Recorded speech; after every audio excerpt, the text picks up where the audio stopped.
መልአክ ተገለጡለት ትልቅ ከመላእክቱ በላይ ግን ኃጢአቱን የሚያይ ሰው ያስቀናኛል ይላል ማርሳቅ።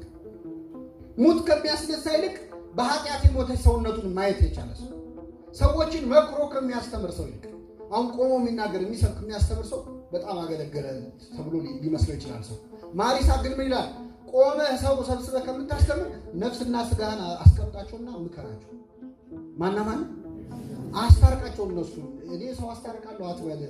ከሩቅ የመጣ መድኃኒት ብቻ ነው የሚያድነኝ ብለህ ታስባለህ ወይ?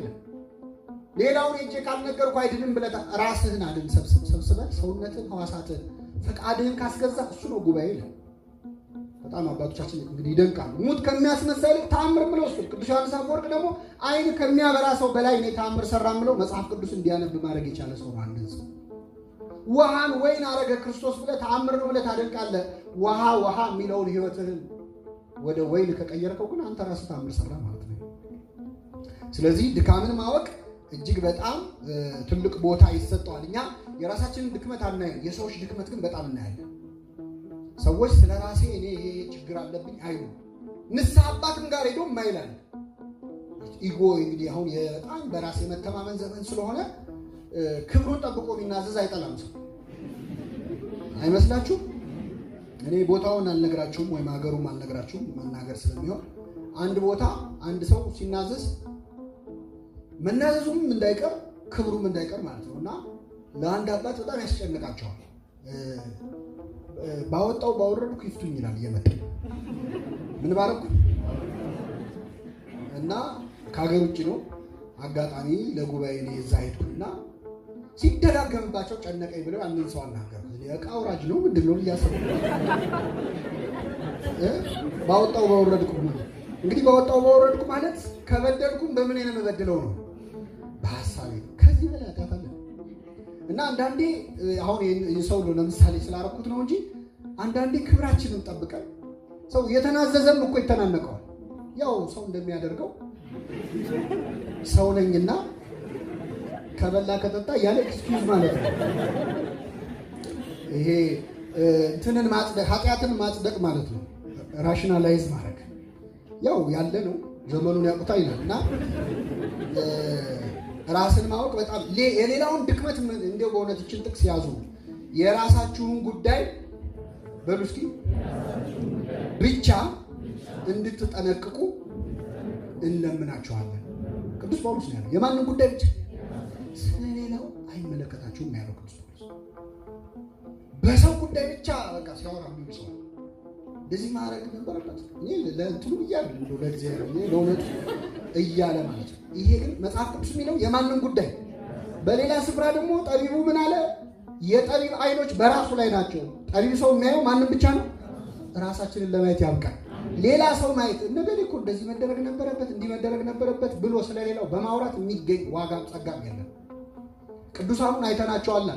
ምናልባት አንዳንዴ አይ እውነት ለመናገር ብለን ነው ብለው ሰዎች ሌላውን ሰው በማጋለጥ በማዋረድ ሐቀኝነት ይሰማቸዋል። እነ መቃርስ ያሳዩን ይህንን አለ። አባ መቃርስ አንድ ጊዜ ከመነኮሳት አንዱ ከሆነ ሴት ጋር ዝሙት እየፈጸመ ነው ብለው ይከሱታል። አባ መቃርስ ጋር መጥተው ሲከሱለት በፍጹም የኔ ልጅ አያደርግም ይሄን በፍጹም አለ። በጣም ሲደጋገም መጨረሻ አንድ ቀን ልክ ሴቱ ስትገባ አዩና ሮጠው ሄደው ይኸው እጅ ከፍንጅ ያዝነው ና አሉት። አባ መቃርስ ገና ከሩቅ ሲመጣ ከሩቅ ድምፅ እንዲሰማ የኔ ልጅ አያደርግም በፍጹም እያለ ጮክ ብሎ መጣ። ሲመጣ ያ መነኩሴ ደንግጦ ሴቲቱን ቅርጫት ውስጥ ደበቃት። አባ መቃርስ መጥቶ እዛ ቅርጫት ላይ ቁጭ አለ። በሉ ፈልጓል። ተፈለገች የለች። ከዛ ተነስ ሊለው የደፈረ የለም። ውጡ አላቸው። እንዲህ ዝም ብላችሁ የልጄን ስም ታጠፉት አለ። እሱ ሲወጣ ቅርጫቱን አንስቶ እሷንም እሱንም ጸሎት አድርጎ መክሮ አልቅሰው ንስሐ ገብተው እሷም እንድትመነኮስ ጭምር አደረ። በረከቱ ይደረብን። ከባት ያበሳ ማለት ይሄ እኛ እንኳን እንደዚህ በግልጽ በሆነ ዘካርያስ አሁን በዛሬው ዕለት የመጥምቁ ዮሐንስ አባት ማለት ዘካርያስ እያጠነ እያለ ገብርኤል መጥቶ አበሰረው። አላምንም ሲል ምን አደረገው? ዲዳ አደረገው። ዲዳ አድርጎት ከመቅደሱ እስኪወጣ ሰዎች ይባርከናል ብለው ውጭ ይጠብቃሉ። ወጣ። ሲወጣ ዲዳ ሆኖ ወጣ። ህዝቡም ይላል በጣም ድንቅ ነው። ራእይ እንዳያስተዋሉ ምን እንዳይ አሁን እዚህ ዮሐንስ አስቀድሰን ቄሱ ቀድሰው ሲወጡ ዲዳ ሆነው ቢወጡ ራእይ አይተው ነው ትላላችሁ አይደል? ድሮም አይጥሙኝም ነው። እግዚአብሔር እኮ አይቶ ለምን በጣም እኮ እኛ ጨካኞች እኮ። ጥሩ አባት እንኳን ቢሆኑ እንደው ከዛ በፊት ምንም ነገር የሌለባቸው ጥሩ ቢሆኑ ለካ ሲያስመስሉ ነው። ውስጣቸው ሌላ ችግር አለ ነው። በጣም ነው የምንፈራረደው። የራሳችሁን ጉዳይ ብቻ ጠንቅቋል። ራሳችንን ብቻ ለማየት እግዚአብሔር ይርዳ። ያ ምን ይጠቅማል? ራሳችን አሁን ዛሬ ምን ስሰራ ነው ያልኩት? ነፍሴ ሆይ ይላል ማር ይስሐቅ፣ ራስን መመልከት። እስቲ ዛሬ የትኛው እርሻ ላይ ነው ያልሽው? ከአጋንንት እርሻ ነው ወይስ ከእግዚአብሔር እርሻ? ምን ስትዘሪ ነው ያልሽው? ነፍሴ ቁጭ ብሎ ራስን መገምገም መመልከት ማለት ያ ምን ይጠቅመናል?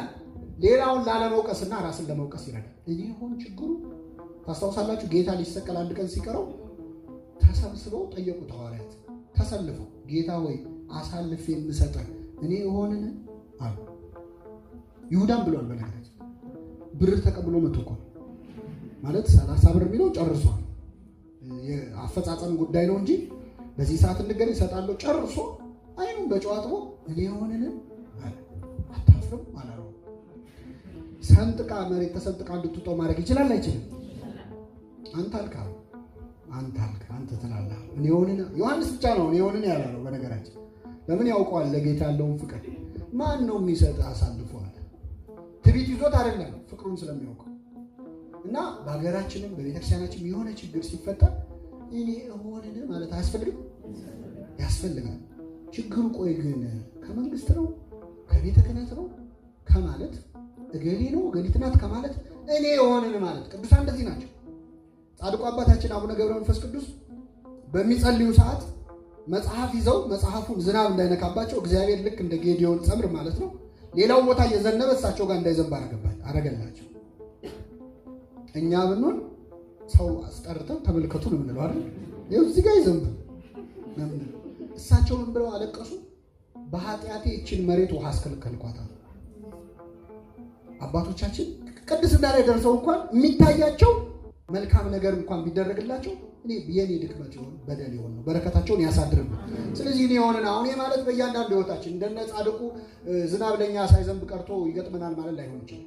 ግን በህይወታችን በምንም ነገር ላይ ራስን መውቀስን የመሰለ ለንስሐም የሚረዳን ያ ነው። የሚጠጣው ሰው ጥፋተኛ እኔ ሰካራም ስለሆንኩ ነው አይደል? እኔ እኮ ልተዋለሁ ነው እንደው ለእንትን እንዲያጫውተኝ ነው እንጂ ሊል ይችላል። የሚሰርቀው ሌባ ነኝ አይልም። ስራ ነው፣ ቤተሰብ ስለማስተዳድር ነው። ይሄ ከመጽሐፍ ቅዱስ ጀምሮ ሔዋንም ስትጠየቅ እባብ አሳተኝና ምን አለ? በላው። መቼ አጎረሳት? እባብ ሐሳቡን የሰጠው በዛ ላይ ርቧት አይደለም። ሔዋን ርቧት እኮ አይረባቸውም ነበር አዳምና ሔዋን። አይታ ነው መልኩን አይታ ነው የበላቸው። ጣዕሙን አታውቀውም። ተቸግራ እኔ ምን ላድርግ ረሃብ እኮ አስቸግሮኝ ነው ልትላች ንግግር ከባብ ጋር ያወራችሁ ብዙ ልናወጣበት ይችላል። መልካምና ክፉን ማወቅ እንድትችሉ ነው ብትበሉ ጥሩ ነው አላት። ክፉና ደግ ስለማትለዩ እንድትለዩ ነው። ክፉና ደግ ማንለይ ከሆነ አንተ የምታወራው ክፉ ይሁን ደግ ይሁን እናውቃለን። አንተንስ በምን ለያለሁ አይባልም። አምላክ እንድትሆኑ ነው በልታችሁ። አሃ ከሆነ ምን ነው አንተ በልታ አምላክ አትሆን? በመሰረቱ ቅጠል በልቶ አምላክ ቢኮን ኖሮ ከኛ ቀድሞ የሚበላው ማን ነበር? ሰይጣን ነው። ከነ ግንዱ ነው የሚበላው። የእሱ ምኞት መመለክ ነው አይደል? ሰበብ አዳም ሔዋንን፣ ሔዋን እባብን፣ እባብ ሰይጣን ማሳበብ እኔ ብሎ ራስን መመልከት አንዱ እጅግ በጣም ትልቅ ለመንፈሳዊ ሕይወት ወሳኝ ነው። አሮን ያደረገውን ልንገራችሁና ወደ መጨረሻው እመጣለሁ። አሮን ዘጸአት 32:24 ላይ እንግዲህ ዴሞክራሲ አንዳንዴ መጥፎ የሚሆንባቸው ጊዜያት አሉ። ጌታ የተሰቀለም ጊዜ በህዝብ ድምፅ ነው። ይሰቀል አላሉ? ህዝቡ ሊሳሳት ይችላል አይችልም? ህዝቡ ደስ ስላለው ተብሎ ልክ ሊሆን አይችልም። አሮንን ደግሞ ጥጃ ስራልንና ጣዖት ካላመለክም ብለው አስጨነቁት። መጀመሪያ ምን ሞከረ? እስራኤላውያን መቼስ በብዙ ደሞዝ ሳይከፈላቸው ፈግተው ያገኙትን ወርቅ አይጨክኑበትም። ስለዚህ ወርቃችሁን አምጡና ጣዖት ላርግላችኋል። ወርቃችንማ አይሆንም እንዲሉት ማለት ነው። እነሱ ግን ያዳቆነ ሰይጣን ይባላል። በፍጹም ይሁን ችግር የለውም ብለው አውልቀው ሰጡ። ከዛ ቀርጾ ይላል። እንደውም ስታነቡት እዛው ምዕራፉ ላይ ቀጥቅጦ በመቅለጫ አቅልጦ ቀጥቅጦ ጥጃ ሰራላቸው። ሙሴ መጣ። ሙሴ ሲመጣ እሳት ለብሶ እሳት ጎርሶ የሚያስፈራ ግርማ ያለው ነው። ሙሴ መጥቶ እንዴት እንደዚህ ታደርጋለህ ሲለው እንትኑን ወርቁን ስጥለው ጥጃውን ወጣል። ነው እንዴ? አይደለም። እንዲህ ጥጃውን ወጣ አይነት ምክንያት እናቀርባለን ለኃጢአት ማለት ነው። ራሳችንን መውቀስ አንችልም በምንም ነገር። በነገራችን ላይ ስለ ኃጢአት ብቻ ነው። አሁን አንድ ሰው ሲወጣ በሩ ቢመታው በሩ መታኝ ነው የሚለው፣ በሩን መታውት ነው። ማን የመታው? በህይወታችን ጥሩ ነገር ስናገኝ ለራሳችን እንሰጣለን። ትምህርት ቤት ታስታውሳላችሁ? ግሬድ ይለጠፋል። ኤ አገኘሁ ይላል ሰው ይመጣል። ኤፍ ሰጠኝ፣ ኤፍ ሰጠኝ። እና የመጨረሻው ነጥብ እንግዲህ ራስን ለማወቅ ድክመትን ማወቅ ብለናል። ድክመትን ማወቅ ውስጥ የመጨረሻው ነጥብ ራስን በቃሉ መመልከት ነው። የእግዚአብሔርን ቃል ሁልጊዜ ስንሰማ፣ መንፈሳዊ ትምህርት ስንማር፣ ስናነብ ራሳችንን መመልከቻ ማድረግ። አንዳንዴ ትምህርት እየተማረ ሰው እንደው ዛሬ ገሊት በኖረችም ይላል። በቃ ነገረልኝ ጥሩ አድርጎ። ሰው መማር ያለበት ለማን ነው? ሐኪም ቤት ሄደህ ዶክተሩ ጋር ሄደህ የጎረቤትን በሽታ ነው የምትናገረው? እንትናም እኮ ጨጓራ አለበት አትልም። የማንን ነው? እስማኤል ለጠቢብ ዲበርሱ ቅድም ያልኩት በራስ ላይ ነው። ስለዚህ ሄደህ የራስን በሽታ፣ ቤተክርስቲያን ሐኪም ቤት ነች። ስለዚህ ልንታከም ስለሆነ የምንመጣው የራሳችንን በሽታ ማየት። ሰምቶ ራሱን ማየት ያልቻለ ግን ይላል ቅዱስ ያዕቆብ፣ ማየት ያልቻለ በመስታወት አይቶ ፊቱ ላይ ያለውን ጉድፍ ለማውጣት የረሳ ሰው ይመስላል። ያይና እዚህ ላይ ጉድፍ አለ፣ ከዛ ዞር ሲል ይረሳዋል። ማለት ወንጌል ሲማር ልቡ ስብር ይልና ሲወጣ የሚረሳው ሰው